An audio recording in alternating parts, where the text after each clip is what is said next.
কিছু কিছু সময় দেখা যায় বাচ্চা যখন ফোটার কিছুদিন পরে পাখি বাচ্চাগুলোর পিঠের পশম খেয়ে ফেলে এবং কি অনেক সময় দেখা যায় মা পাখি অথবা বাবা পাখি উভয় দুটি পাখি অসুস্থ হয়ে যায়। সেক্ষেত্রে এখানে আমাদের এই বাচ্চাগুলোতে আমরা সারিয়ে তুলতে হবে। যেমন এখানে আমার যে সমস্যাটা হয়েছে, এটি হলো আমার আগের পুরানো মেল, আর এটি হলো নতুন একটি ফিমেল। আমি দুটো জোড়া দিচ্ছি, সবই ঠিক আছে, কিন্তু এখন দেখতেছি আমার আগের মেলটায় বাচ্চার পিঠের পেদারগুলো খেয়ে ফেলতেছে। তো সেক্ষেত্রে তৎক্ষণিক আমি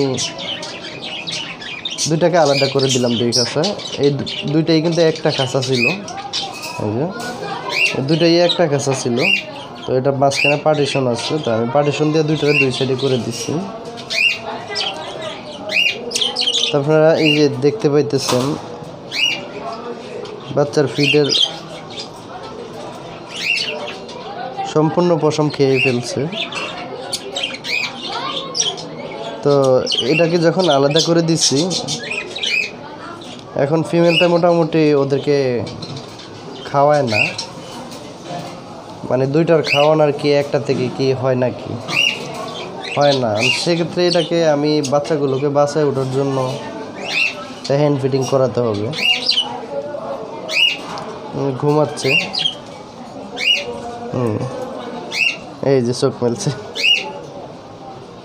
এখন আমি আপনাদেরকে দেখাবো যে এরকম সমস্যা যদি আপনাদের হয়ে থাকে, বা বাচ্চা ফোটার পরে আদার খাওয়ায় না, বা কোনো একটা পাখি মারা গেছে, বা কোনো একটা পাখি উড়ে গেছে, আপনারা কিভাবে হ্যান্ড ফিডিং করাবেন বা কোন কোন জিনিসগুলো লাগবে হ্যান্ড ফিডিং করাতে, সেটা আপনাদের কাছকে এই ভিডিওতে জানিয়ে দেব। হ্যান্ড ফিডিংয়ের জন্য আমি যে সিরিঞ্জটি নিয়েছি, এটি হলো একবারে চিকন পাইপটা, যেটা মানুষের হাতে দিয়ে রক্ত নেয়। কারণ এটা দিয়ে খাওয়াইলে কি হয়, দেখা যায় ছোট বয়সে পাখির মুখ ছোট থাকে, তো এটা দিয়ে মোটামুটি ভালোই খাওয়ানো যায়। আপনারা চাইলে রিক্সার টিউব দিয়েও খাওয়াইতে পারেন, কিন্তু রিক্সার টিউবটা তুলনামূলক একটু মোটা, আর নর্মাল এগুলা আরও মোটা থাকে। তো আমি এই জন্য এটা বেছে নিচ্ছি, এটা দিয়ে খাওয়াইতে আমার খুব সুবিধা হয়, এই জন্য আমি এটা নিয়েছি। তো তার পরবর্তীতে আমি নিলাম এই চামচটা নিলাম।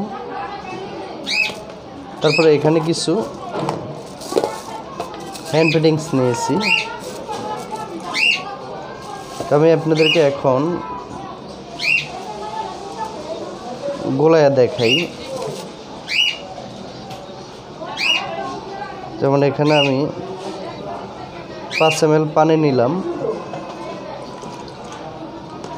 5 ml পানি এখানে দিলাম। তো এখানে আমি কিছু হ্যান্ড ফিডিংস নিলাম, এই হ্যান্ড ফিডিংসটা দিলাম, দিয়ে এখন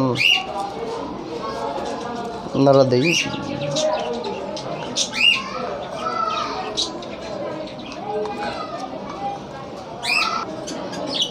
তো হ্যান্ড ফিডিংসটা রেডি করা হয়ে গেছে, এখন আমি সিরিঞ্জে ভরে নিব।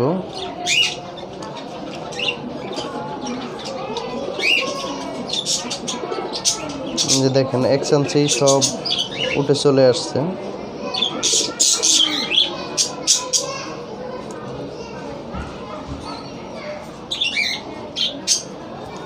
এখন আমি একটা বাচ্চা ধরে নিব, বাচ্চা ধরে নিয়ে আপনাদেরকে খাওয়ানো দেখাবো যে আপনারা কিভাবে খাওয়াইতে পারেন। যেমন আমি এই বাচ্চাটাকে ধরে নিয়েছি, এই বাচ্চাটাকে আমি এই হ্যান্ড ফিডিংসটা করাবো। যেমন এই যে স্যাম্পল, এই যে গালার মধ্যে দিয়ে দিলাম, যে এখন আস্তে চাপ দিয়ে দিলাম, হয়ে গেছে, পেট ভরে গেছে। তা আমি এখন দ্বিতীয় বাচ্চাটা নেই, দ্বিতীয় বাচ্চাটা আমি নিয়েছি। এখন এটাকেও আমি হ্যান্ড ফিডিংসটা করে দিব, যদিও ওরা ঘুমাইছে, আমার কাজের থেকে আসতে আজকে একটু দেরি হয়ে গেছে। হ্যাঁ হয়ে গেছে। তো আপনারা এইভাবেই খাওয়াবেন, সেক্ষেত্রে আপনাদের আর এই বাচ্চাগুলো মরার ভয় আর টেনশন থাকবে না, মোটামুটি হ্যান্ড ফিডিং করাইতে পারলে। আর গায়ের পশম যে মেল পাখিটা খেয়ে ফেলতেছে, এটার জন্য পরবর্তীতে একটা ভিডিও তৈরি করে দিব।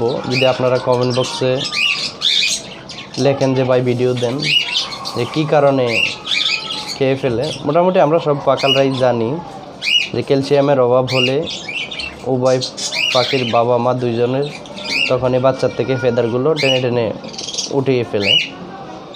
তারপরে কোন মেডিসিনটা আমরা ব্যবহার করবো এই সমস্যাটা হলে, সেটা নিয়ে পরবর্তীতে একটা ভিডিও তৈরি করা হবে। তো বন্ধুরা, আজকে এই পর্যন্তই। ভালো থাকবেন, চ্যানেলটাকে সাবস্ক্রাইব করে রাখবেন, ভিডিওতে একটি লাইক দিয়ে দিবেন, পেজ থেকে দেখলে পেজে লাইক দিয়ে রাখবেন।